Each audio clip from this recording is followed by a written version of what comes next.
Hey everybody, Dr. Oliver here for backintelligence.com, and today we're going to go over some progressions you can do to change the plank exercise. If you haven't done so yet, click the subscribe button to get access to the videos as we put them out.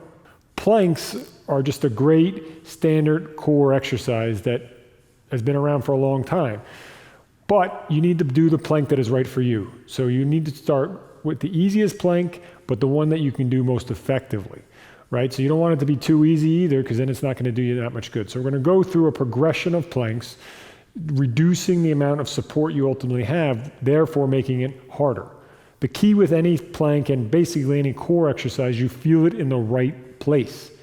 I have people do planks in my office all the time, and I ask them, where do you feel that? And inevitably they tell me all different kinds of answers, and a lot of times they feel it in their back. You should not be feeling these exercises or basically any core exercise in your back. If you do, that exercise is most likely too hard for you and you're just recruiting the wrong muscles. So you should go to an easier version, master that, and then get back to that other version. So we're going to go through these planks now. So we're going to have Leon come out and we're going to go through 3 variations on this plank. We're going to go 6-point, 4-point, and 3-point plank. All right, so coming onto the ground. So the first plank we're going to go through is the 6-point plank. The 6 points are going to be your arms, your knees, and your toes. Now the key is you hold a nice, and as with any plank, is you hold a nice straight line here. Don't let your head sag down. You can tuck that chin up, and you're bracing your core. You're imagining someone's punching you right in the stomach. So where should you feel it? In your stomach. Maybe a little bit in your legs, maybe a little bit in your shoulders, but it shouldn't dominate. You should feel this dominating in your stomach and your anterior abdominal wall here. You're going to hold these. I like to do shorter planks. I don't like to do 2-minute planks. I like to do 20 seconds, and then you drop down out of it, relax for a second or two, and then you come back up. One of the keys I find with the plank exercise is you initiate the contraction on the ground, you're going to get more activity out of your core. So if you go down, Leon, press down for me. From this position with everything on the ground, again, imagine you're getting punched in the stomach. So if you tense your stomach, you should feel your back rise a little bit. Use that to pull you back up into that plank position. You'll get a much stronger core contraction. You'll probably even feel your core shake a bit. So we're going to get into that position. Again, we're going to hold. Let's say a 20-second hold, rest down for 2 seconds, and we're going to do that until we start to fatigue. Ideally, you'll be able to increase reps on this. If you're able to do 20-second hold 5 to 10 times, it may be too easy. You may have to regress into the next plank, which is going to be the 4-point plank. So we'll have Leon do that. We'll start on the ground again. Again, we're going to initiate the contraction on the ground, tight core, tight stomach. Now we're going forearms and toes. So we're rocking up into that standard plank position, nice straight line. We're not sagging down, we're not piking up. We're holding tight core, 20 seconds, and then we're going to rest down off of it. We're going to shut it off for 2 seconds. Same thing, initiate on the floor, don't forget that. Use that to pull you to the top.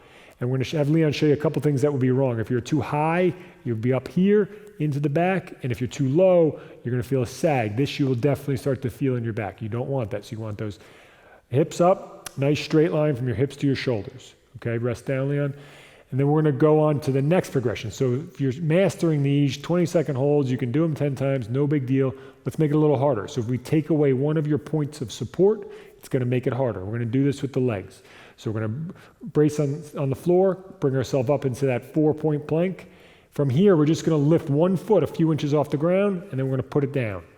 Good? And then we can switch to the other side. So taking away that point of support is going to be a lot harder. We're going to make sure we're not twisting and rolling through the body. We're holding a nice planked position, just removing one point of support. Again, try to do this for about 20 seconds. Nice slow pickups. Good? And then you're going to rest down out of it. With the 3-point plank, it's important. You don't need to lift your foot hard. We're going to have Leon do one more, and I'm going to show you what I don't want. So brace on the ground, pull yourself up. So if you lift up too high in the leg, you're actually going to start to use your back more and come down. So it's just take the foot off the ground, put the foot back on the ground. Nice tight position. You're not shifting and moving through the back here. So try these progressions of the plank. Start with the one that feels best to you, but is not taxing in your back. If it is, drop down to the easier version. Work on that until you master that and that becomes easy, and then move on. Never do a core exercise that's too tough. All you're doing is asking for more back pain. I hope you enjoyed this video, and if you did, please like it and share it with a friend.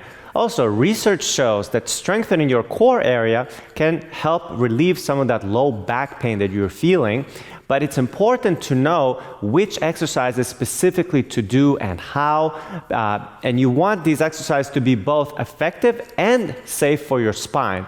And we have just the PDF for that. So if you'd like to get a free PDF of core exercises that are safe for your spine and are very effective, there's going to be a link to get them somewhere here on the video or down below in the description. Just go to that page, enter your email, and we'll send you that PDF right away.